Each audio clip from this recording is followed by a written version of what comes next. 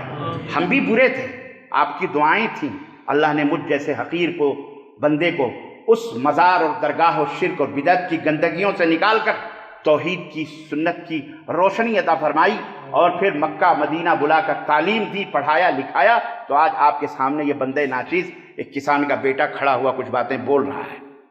یہ اس کا فضل ہے۔ کس کا فضل ہے؟